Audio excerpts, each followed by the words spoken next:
ಈಗ ರಾಜ್ಯ ದೇಶ ವಿದೇಶಕ್ಕೆ ಸಂಬಂಧಪಟ್ಟ ಕೆಲ ಪ್ರಮುಖ ಸುದ್ದಿಯನ್ನ ಬನ್ನಿ ಕ್ವಿಕ್ ಆಗಿ ನೋಡ್ಕೊಂಬೋಣ.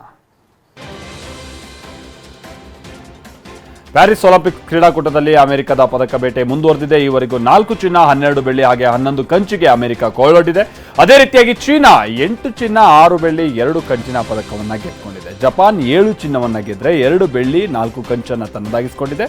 ಫ್ರಾನ್ಸ್ ದೇಶದ ಕ್ರೀಡಾಪಟುಗಳು 6 ಚಿನ್ನವನ್ನ ಗೆದ್ದಿದ್ದಾರೆ. ಇನ್ನು ಭಾರತ 2 ಕಂಚಿನ ಪದಕಗಳಿಗೆ ಕೊಳ್ಳೊಡ್ಡಿದೆ. ಡಿಸಿಎಂ ಡಿಕೆ ಶಿವಕುಮಾರ್ ಇವತ್ತು ದೆಹಲಿಯಲ್ಲಿ ಪ್ರಧಾನಮಂತ್ರಿ ನರೇಂದ್ರ ಮೋದಿ ಅವರನ್ನ ಭೇಟಿಯಾದರು. ಲೋಕ ಕಲ್ಯಾಣ ಮಾರ್ಗದಲ್ಲಿ ಪಿಎಂ ನಿವಾಸದಲ್ಲಿ ಮಾತುಕತೆಯನ್ನು ಮಾಡಿದ್ದಾರೆ.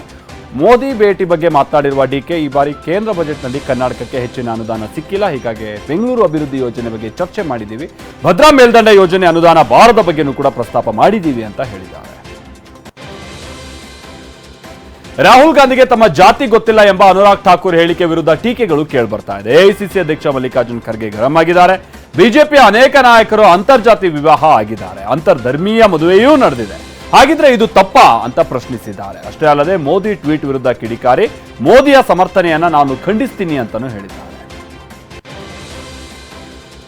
ಕೇಂದ್ರ ಸಚಿವ ಅನುರಾಗ್ ಠಾಕೂರ್ ಅವರ ಜಾತಿ ಹೇಳಿಕೆಯನ್ನು ಸಮರ್ಥಿಸಿಕೊಂಡಿರುವ ಪ್ರಧಾನಿ ನರೇಂದ್ರ ಮೋದಿ ವಿರುದ್ಧ ಹಕ್ಕುಚ್ಯುತಿ ಮಂಡನೆಗೆ ಕಾಂಗ್ರೆಸ್ ಸಜ್ಜಾಗಿದೆ. ಕಾಂಗ್ರೆಸ್ ಸಂಸದ ಚರಣ್ಜಿತ್ ಚನ್ನಿ ಈಗ ಆಲ್ರೆಡಿ ಲೋಕಸಭಾ ಪ್ರಧಾನ ಕಾರ್ಯದರ್ಶಿಗೆ ದೂರನ್ನು ಕೂಡ ನೀಡಿದ್ದಾರೆ. ಲೋಕಸಭೆಯಲ್ಲಿ ಮಾತನಾಡಿದ ಅನುರಾಗ್ ಠಾಕೂರ್ ಪರೋಕ್ಷವಾಗಿ ರಾಹುಲ್ ಗಾಂಧಿ ಅವರ ಜಾತಿಯನ್ನ ಪ್ರಶ್ನಿಸಿದರು. ಇದನ್ನ ಪ್ರಧಾನಿ ಕೂಡ ಟ್ವೀಟ್ ಮಾಡಿ ಸಮರ್ಥಿಸಿಕೊಂಡಿದ್ದಾರೆ.